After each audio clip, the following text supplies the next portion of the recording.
Hashem has no desire to be amongst children that are fighting. Hashem, in no less a manner, says, if my children are fighting, I don't want to be around them. And so he picks himself up and he moved out of the house. The only way the Shekhinah, the divine presence of Hashem, can rest in the Beis HaMikdash is the Shekhinah can only rest in a place where it's echad, where it's one. When this, down here, we are fragmented into how many pieces, then the Shekhinah has no place to rest. Oyev Shalom v'Roidev Shalom. He needed everybody to be united, because without unity, the Shekhinah is not coming down to rest with us. It's Tisha B'Av. Make shalom with somebody.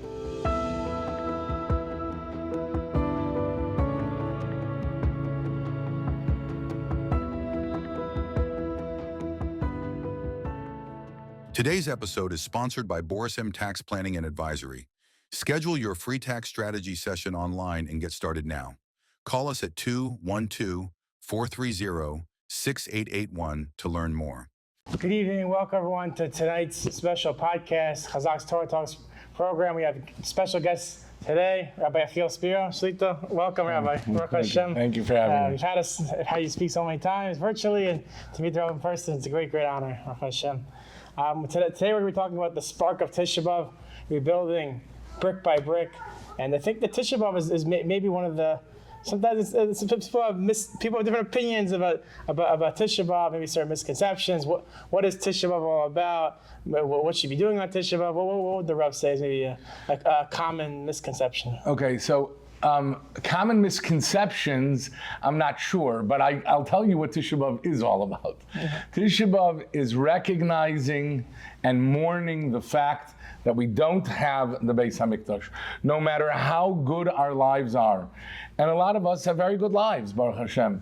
You know, if somebody is successful in his Gashmias, he's financially secure, he's successful in his Ruchnias, he's learning and he's davening, he has a wonderful life.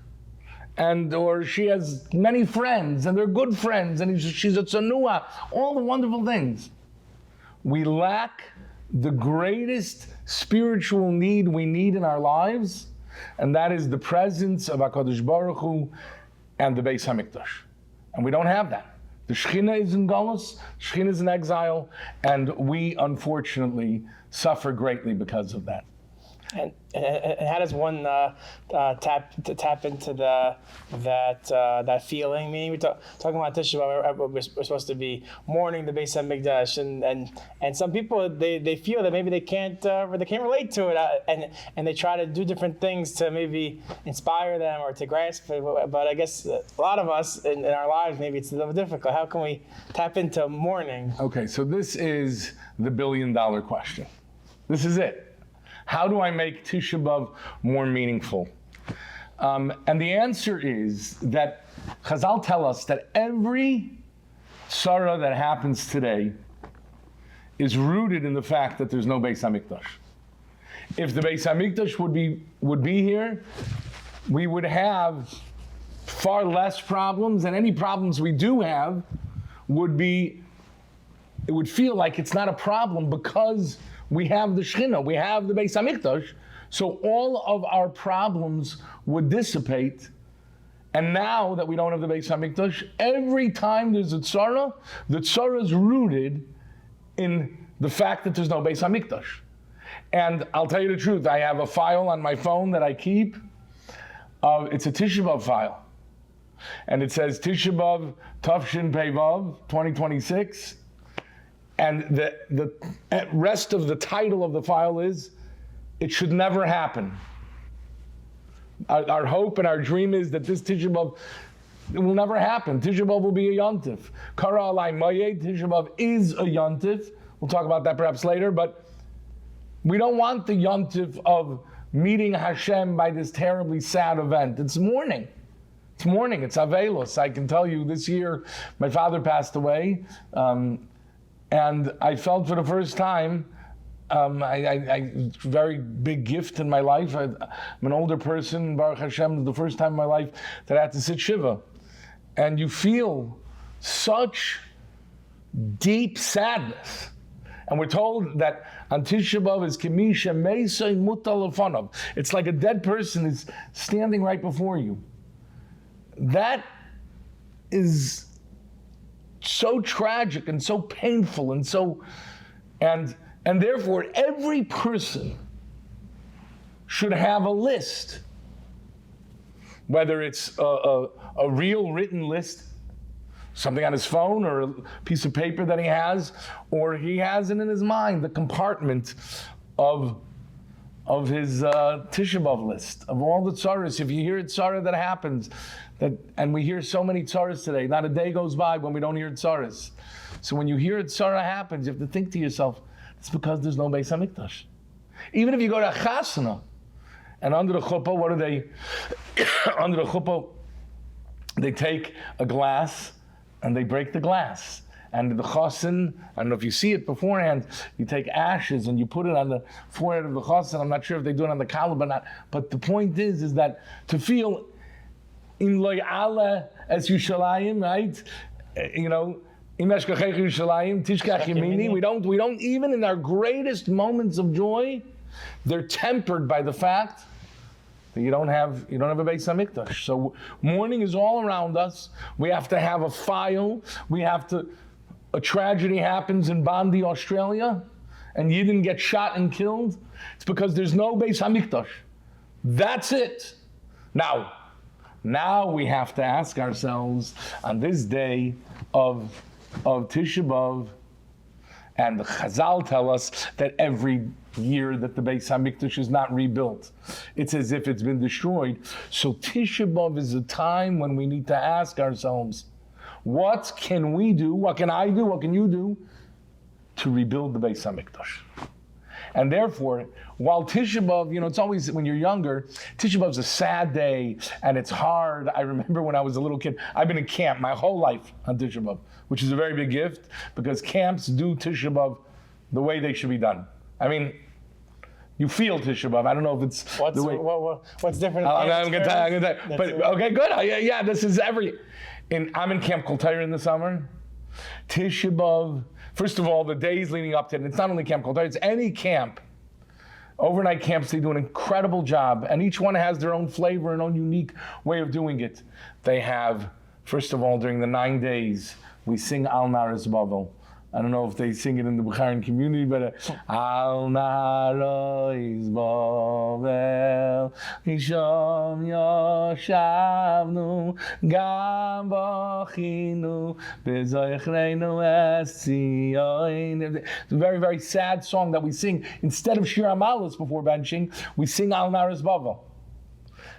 Every meal. And we obviously don't eat fleishiks. We don't eat fleishiks, we don't have weddings, don't eat fleishiks. Camps make siyumim very often. A siyum allows one to eat fleishiks, but every night that gives a special elevation to the Suda, to the supper. Regular supper becomes a Suda's mitzvah. And we have meat. And then you have a lot of camps have a campfire where you tell over stories, whether it's a story about a tragedy that happened. And again, across the last 1900, and I believe it is 1966 years. 1966 years, that's the amount. The Chazam Sofer would start Tisha B'Av. It is 1,900 and whatever year he would say. Yeah. And this, in 66 years since the Beis HaMikdash was rebuilt. And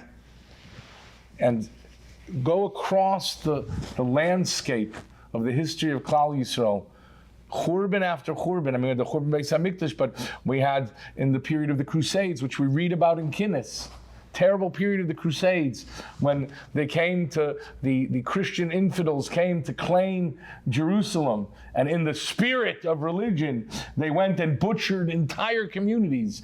Magenz and Speyer and all these cities that in France and Germany, which were destroyed. Thousands of people killed because of the Crusades. Why? Churban Beis HaMikdash. Spanish Inquisition, people burned at the stake because they didn't give up their religion. That's Churban Beis Hamikdash. The Chazaqs, Bogdan Khmelnytsky, and all of his cohorts came to try to just butcher hundreds of thousands of Jews. He was Hitler before his time. Churban Beis Hamikdash. Holocaust, it's the Churban Beis Hamikdash. It's all the Churban Beis Hamikdash. Suicide bombings, Hamas, Iran, it's all Churban Beis Hamikdash. And when we embrace our she'ifis, our growth, and our desire to come closer to Hashem, and we say, Hashem, it's too much for you already. It's not only too much for us. The point is that it's too much for Hashem to cry for the Shechina begalusa. The Shechina is in Galus, and that should make us cry, and it's very high madrega to get to. But in camps, they really, really work on it. And then you have a cantata, where you have this very sad story together with music, or musical production of this beautiful singing. You bring it all together, and then Tisha B'Av night itself, they sing beautiful, and they sit on the floor. We sit with candles, and it's just, a lot of times the outer trappings seem a little superficial. When it comes to camps and the 9 days, they get it right. The actions follow they get it right. The 1 year, I'm talking about mamish since I'm a little kid. The 1 year I wasn't in camp. And I remember I was davening in a shul. I don't want to say which shul. I was davening in a shul, and I felt so homesick's not the right word. I felt homesick for Tisha B'Av a little bit. But he came in. It was like, ho hum, it's Tisha B'Av. I mean, obviously it's sadness, but it wasn't. But and then I remember somebody removed, the minig is you remove the paraychas from the Aron Kodesh. So somebody came in and removed the paraychas. And there was a guy in the back who was a little cynical, and he said, oh, stop all those shenanigans. Knock off the shenanigans. Come on. Tisha B'Av is an internal feeling. Do we have to play with our emotions? I mean, it was so deflating hearing.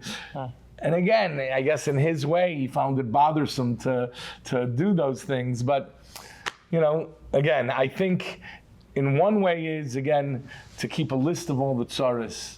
And again, every day is a tzara. A person dies a little, 30 days ago. The Charlotte, Shalom for Charlotte, is swept up Klal Yisrael. It's unbelievable. This girl, Charlotte Hertzberg, was never killed in Muncie. The Mainz, and the Hertzbergs have created a Shalom movement. It's a tsunami of Shalom.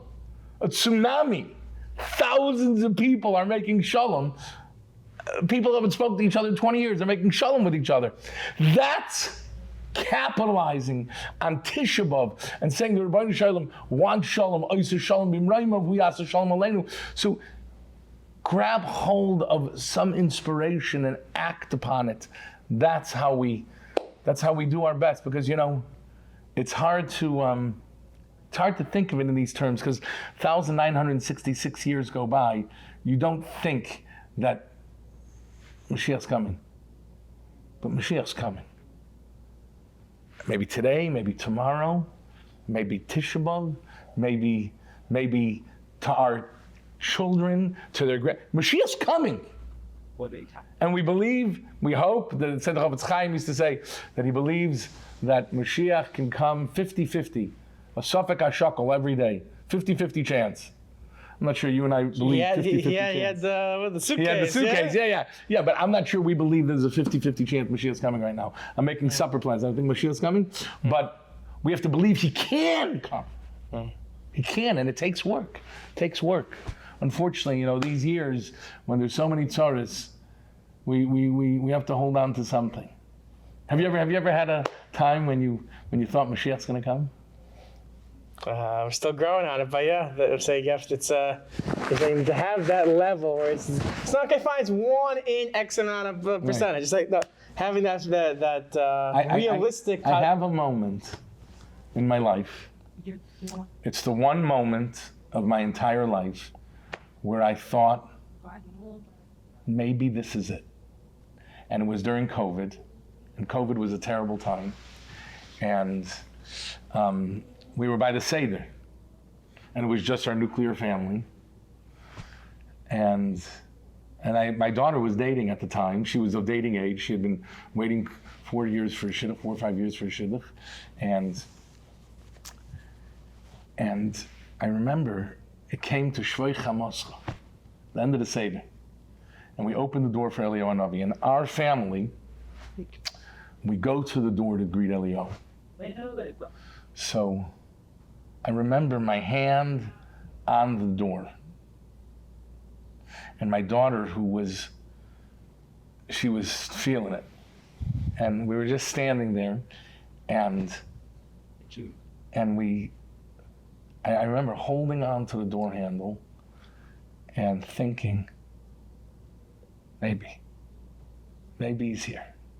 And I remember I opened the door, and of course we know Eliyahu Hanavi comes, but I didn't see Eliyahu Hanavi. And we just burst out crying. We were so broken that Mashiach, and those moments are the most precious moments of your life. It's an unrealized aspiration. It doesn't come to fruition yet, but it's as close and as tangible as it can possibly be to really tasting Mashiach. Okay. Tisha B'Av, you got to try to get there. There. Beautiful. And it's an avodah. It's halavai. And by the way, the moment is so fleeting. The next morning, you're already on. You're thinking about you're breaking the fast. You're thinking about your ragalach. You know what I mean? Yeah. You have a window. It's a tiny window. Those first moments. And we're human beings. You sit Shiva the first few hours, and then the days go by, and all of a sudden the tears get a little bit less, and it's just only natural. Hashem made us that way. Yeah. But when a Tisha B'Av arrives, that moment, you get there and you dread it, and you sit on the floor with the egg and the ash and the Sudam Afsekes. And one of the meaningful moments of Tisha B'Av, of course, is the kinas. Yeah. But some people, even myself included, it's like, how can you connect to this? It's like people are saying, okay, they have this selection, that selection, and like how can you tap into something which maybe we don't even say the entire year or tap into? How can we tap into this? So first of all, this question motivated me to write 3 books on Kinnis. I wrote 3 books on Kinnis. Unbelievable. I'm not tooting my horn. This is the $1 million question. I so badly wanted to feel something by Kinnis, and I was so frustrated because I didn't know what the words meant. I still don't really. I'm gonna have to look at the English always, which you should. Use every tool available to try to connect. But also, I think it's important, especially for the younger viewers, but everybody needs to know, you don't need to say every kinna. Camps notoriously do not say every kinna. They say select kinnas. You should say kinnas until chatzais. Now, saying it and preparing it and hearing it, maybe it's only 10 kinnas or 15 kinnas or whatever it is, altogether over kinnis, there's I think 40 kinnis, from 145 kinnis, 46 kinnis, but you don't have to say every one, but whatever ones you say, put in the time, the effort. Listen to the people speaking. There's people, so many people have so many good things to say, and again, take something that's going to give you the inspiration. But I just want to say one thing. You can't wake up, they say Tisha B'Av is the same night as the Seder. That's the way it is. Hashem orchestrated it that way. That's the first night of Pesach always comes out the night of Tisha B'Av. Now, I'm just going to compare it to the Seder. If a guy comes to the Seder and he wakes up and he goes, oh, it's the Seder tonight. Well, you're behind the 8 ball now, because you should have been preparing for weeks for Seder. Just like your wife is scrubbing the house and cleaning up and getting everything ready for the Seder. You also need to prepare the Divrei Torah, prepare the stories, prepare the things, the discussions that you're going to have with your children and your guests to make the Seder meaningful. In no less a manner, you have 3 weeks. We're in the middle of 3 weeks now. During those 3 weeks, you should be preparing Korban, preparing your thoughts for Tisha B'Av, and by doing so, the more you prepare for it, the more you'll feel it, and the more you'll be able to connect it. And of course, we're talking about rebuilding the Beis HaMikdash, and of course, we've all heard so many amazing shiurim, and we read Svarim about what's the core of what we're missing, and of course, we always hear about sinas chinam, I guess. And so, what would be, I guess? Everyone has, I think, their 2 cents. Everyone if you poll 100 people in the street, you'll get 200 different answers. What would you say is maybe what is sinas chinam? What is it not? Okay, so the Gemara tells us the first Beis HaMikdash was destroyed because of the Gimel Chamuris, because of Avodah Zarah, Gilui Arayos, and Shfichus Damim, because of idol worship, because of adultery, and because of murder. The second Beis HaMikdash was destroyed because of sinas chinam.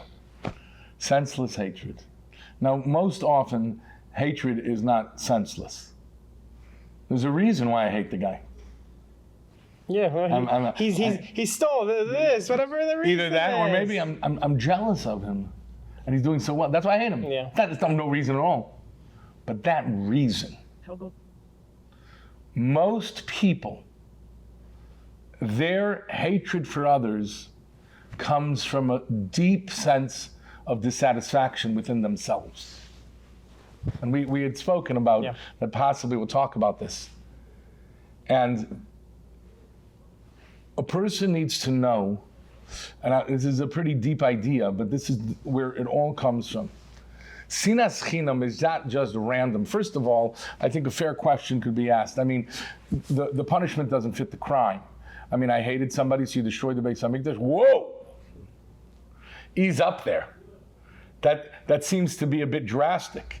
The kid. You're comparing the 3 cardinal sins. That's one basis, and then this one seems like what's the correlation? Small pocket change compared to the others. You're not getting your money's worth out of the sin. And sinas chinam really comes, if you think about it, from a lack of bitachon. And you're looking at me. What are you talking about, Rabbi Spero? Yeah.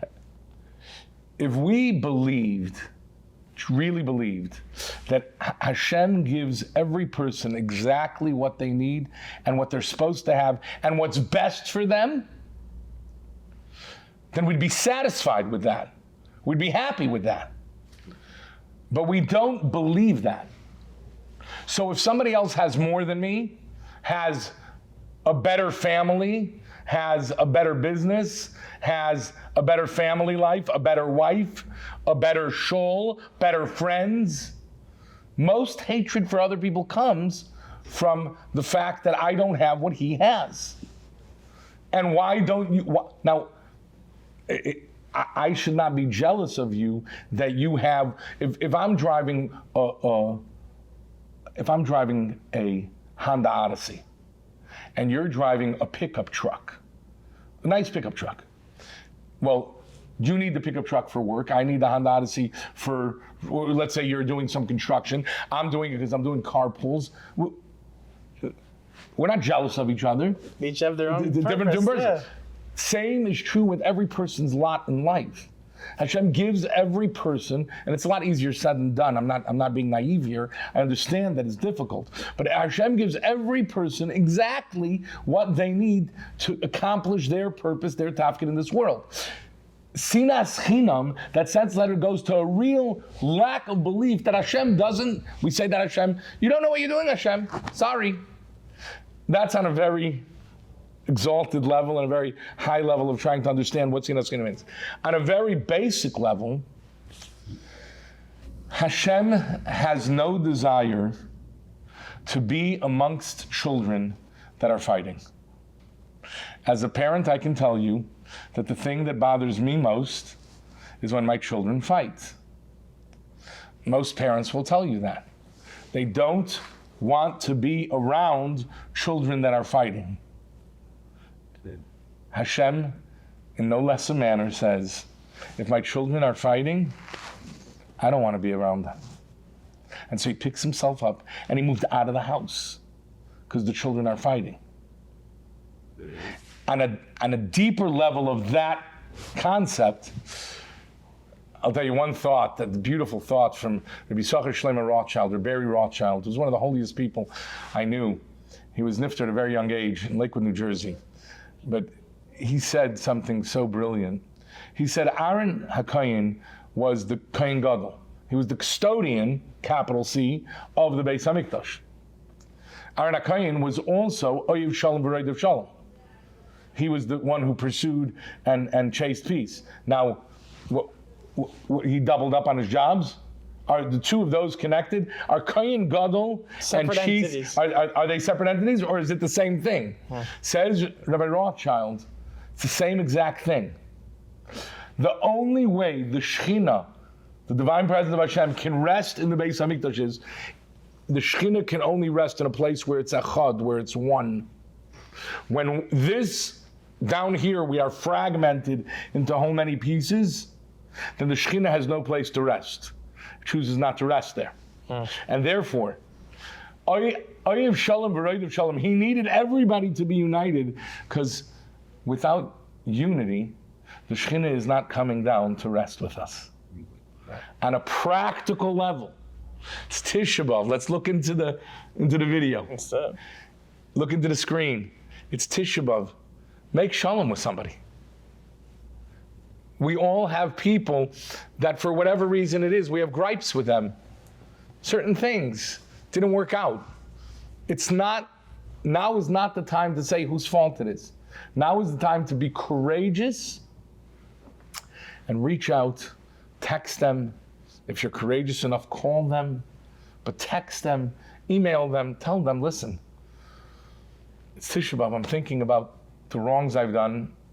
I'm thinking about the friction we have, and I just want you to know I'm extending my hand. I'm extending my request. I'm sorry for whatever I've done, and I forgive you for whatever possibly you've done. Let's make shalom. And that's how we bring the Beis HaMikdash. It's pretty simple, huh?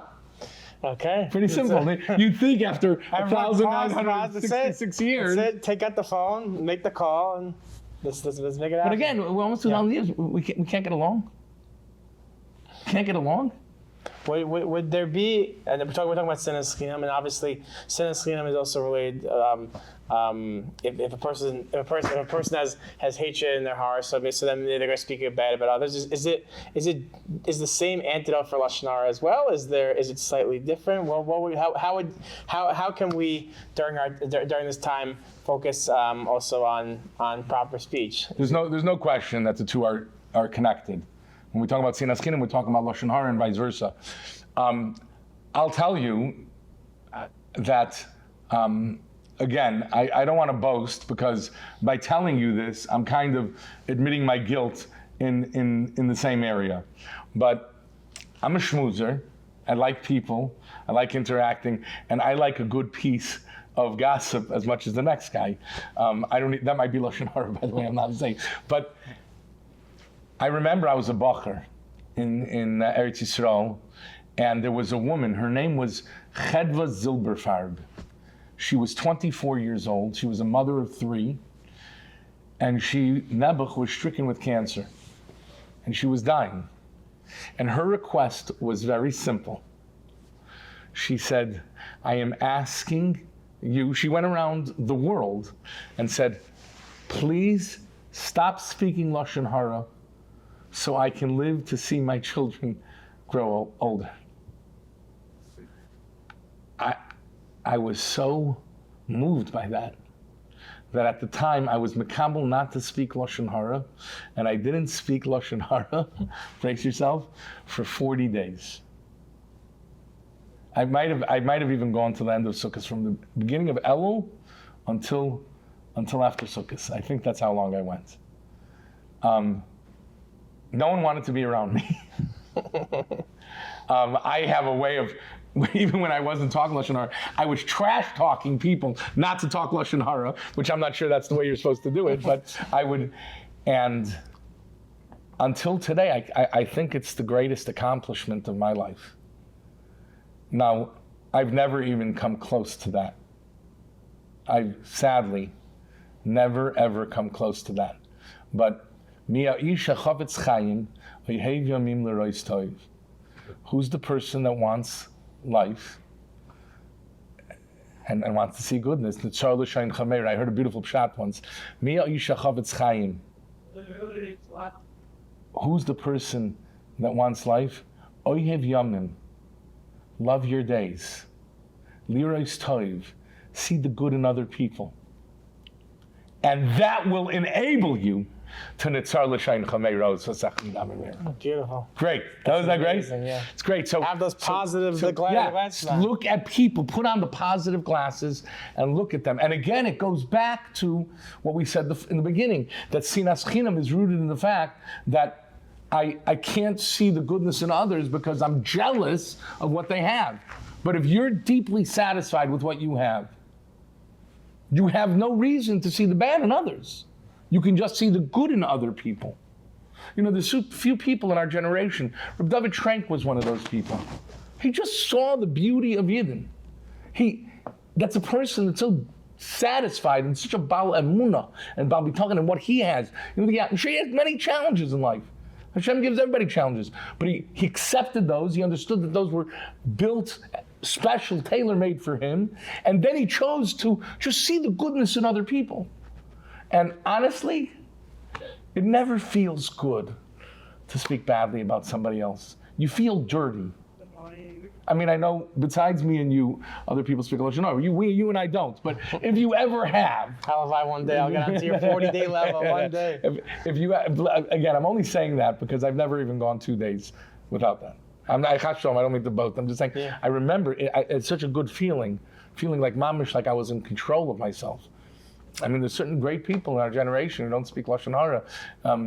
Chafetz Chaim didn't speak Lashon Hara, you know. I think I heard once that I think it was Rav Pam was talking about his mother, and Rav Pam said, "My mother never spoke Lashon Hara," and they said, like, how? This is now, was she a master in the Hilchos Lashon Hara? She said, no. She was just like, she just saw the good. She saw the good in people, yeah.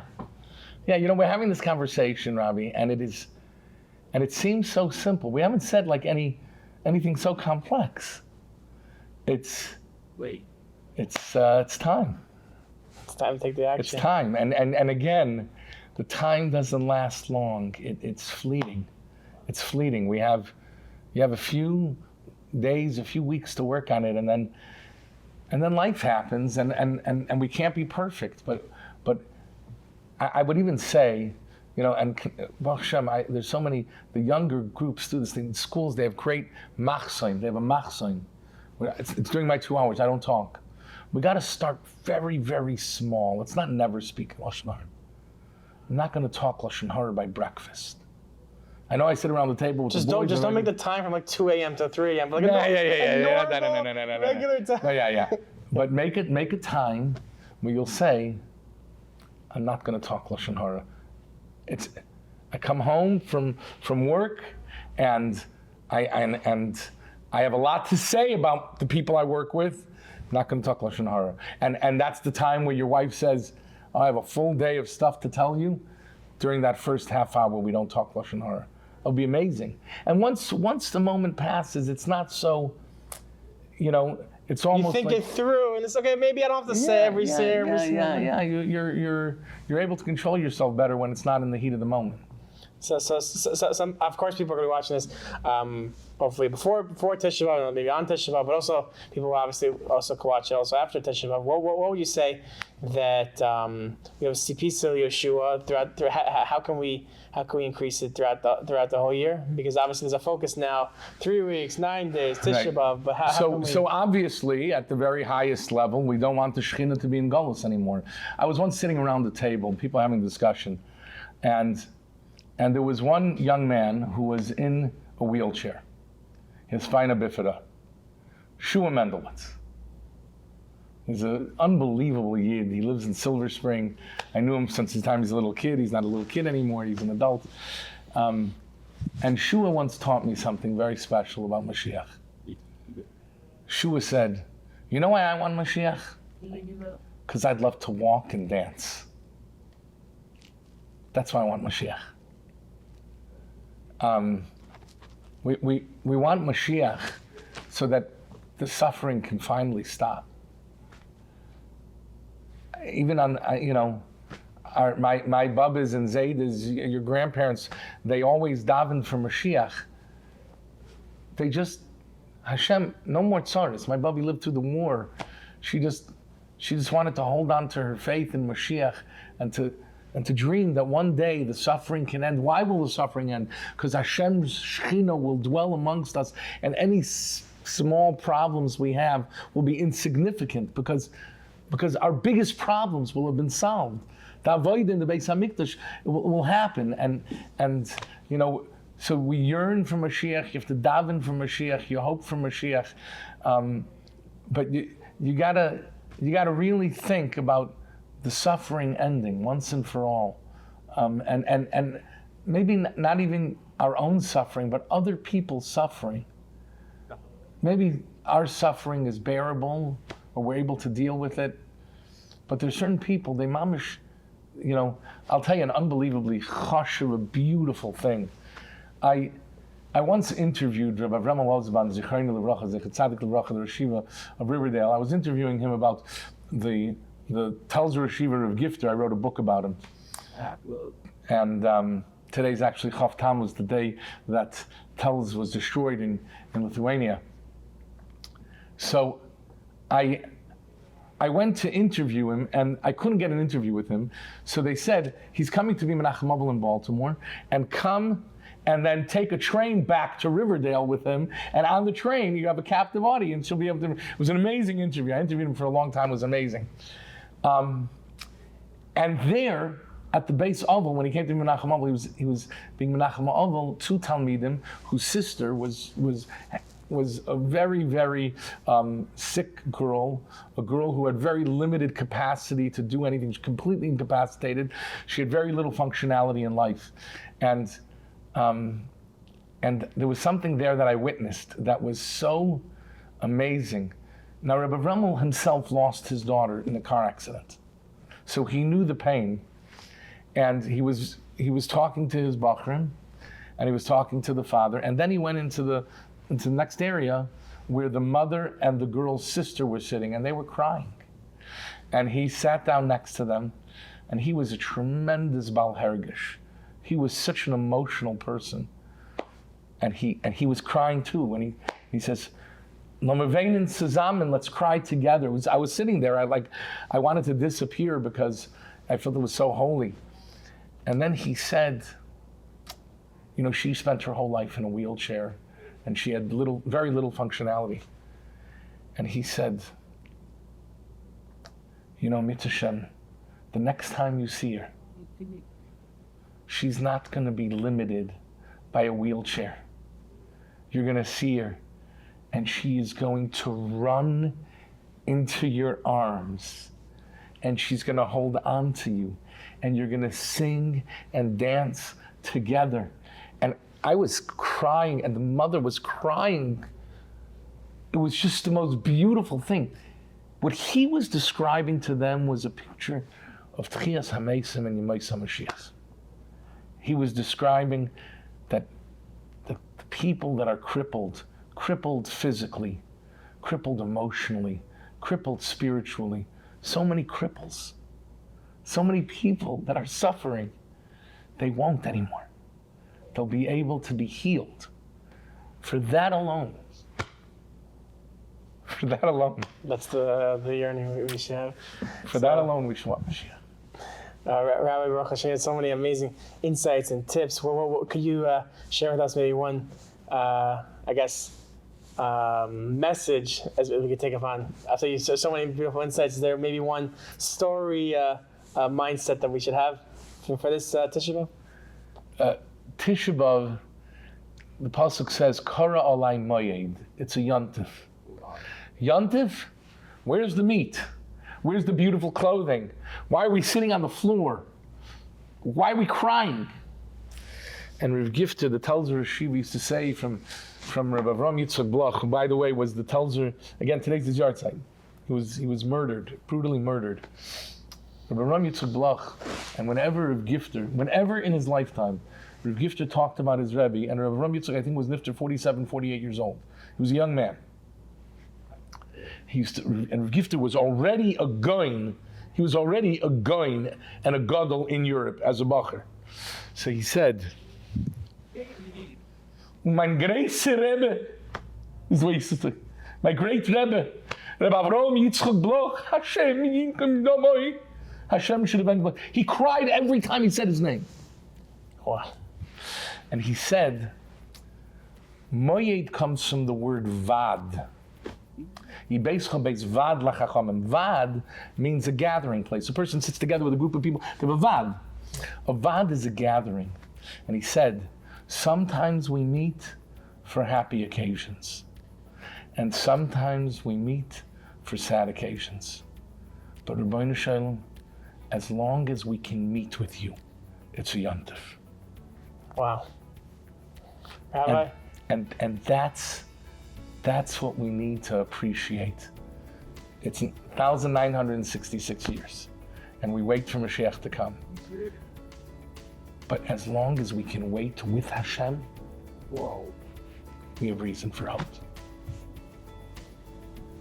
Thank you, Rabbi, for your inspiring words. Baruch Hashem, you inspire us. Baruch Hashem, with all the shiurim and the svarim, everyone, of course. Pick up, of course, one of the Rav's many svarim, many different topics, of course, also on Tisha B'Av and, of course, on the Kinnis and everything. So, thank you so much for having me, Rabbi. Thank you so much, everybody. Yeah. Thanks.